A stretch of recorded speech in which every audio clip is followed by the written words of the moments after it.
SC का हाँ, ST फिर का। भी आपको क्या लगता है कि आरक्षण का फायदा कौन लोग उठा रहे हैं? देखो आरक्षण के अंदर क्या हो गया है कि दो चीजें हो गई है। जैसे ओबीसी का आरक्षण है, तो ओबीसी के आरक्षण में भी कुछ कम्युनिटी जो बहुत जागरूक हो गई है, वो तो कंटिन्यू फायदा ले रही है। जो पिछड़ गया है ना, वो पिछड़ा हुआ ही है।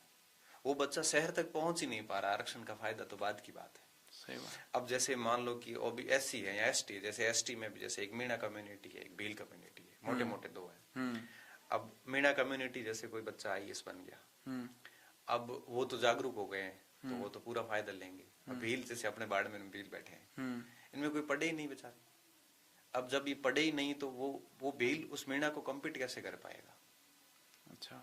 तो आरक्षण में भी कई बार छोटी छोटी विसंगतियां आनी शुरू हो गई है। तो गवर्नमेंट को इसको है वो समय समय पर इसकी समीक्षाएं करवानी चाहिए। इसमें जो संशोधन कुछ होते हैं तो वो करवाने चाहिए। इससे क्या होगा कि समाज के हर वर्ग को एक मौका मिल सके, तभी चीजें जो है बढ़िया होती है। हाँ, आरक्षण का मतलब है कि जो वंचित है उनको, वंचित है उनको, हाँ, उनको सभी को एक प्रतिनिधित्व मिलना चाहिए, मेरा ऐसा मानना है। वैसे ओबीसी में जैसे क्रीमी लेयर है ना, हाँ, वैसे अगर एससी एसटी में करने से नुकसान तो कुछ नहीं है। कुछ नहीं है ना।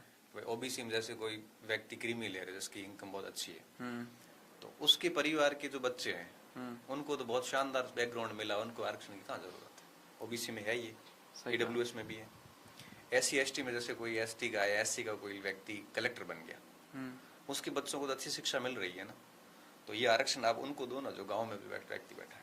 सही बात है, ये पॉइंट बहुत जरूरी है आज के लेकिन ये बहुत बोलने पर भी विवाद हो जाता है। ये लोग डरते हैं बोलने से, डरते हैं, फिर विरोध। जबकि इसमें हम ये नहीं कह रहे हैं कि आप आरक्षण हटाओ, हाँ, बट हम ये कह रहे हैं जैसे कोई एक एमएलए बन गया या कोई आज भारतीय प्रशासनिक सेवा में अधिकारी है, उस बच्चे को ज्यादा जरूरत है, एक आप न्यूट्रल होकर सोचिए, उसको ज्यादा जरूरत है मेरे गांव के उस गरीब बच्चे को जिसके परिवार में कोई पढ़ा हुआ नहीं। Yes yes. तो मुझे लगता है कि ऐसे ऐसे बाहर करते जाओ उनको, जिन्होंने फायदा ले लिया, अधिकारी बन गए, उनको जनरल में डाल दो। हाँ ठीक है, उनकी मान लो कि उनकी दूसरी पीढ़ी के बाद ऐसी स्थिति ऑटोमेटिक वापस आ जाएंगे, वापस आ जाओ, इनकम के हिसाब से आ जाएंगे वापस। हाँ, तो कोई दिक्कत ही नहीं। तो ऐसा कुछ चीजें होनी चाहिए। देखो हर चीज आपको पता, अपना फोन होता है ना, वो भी अपडेट मांगता है।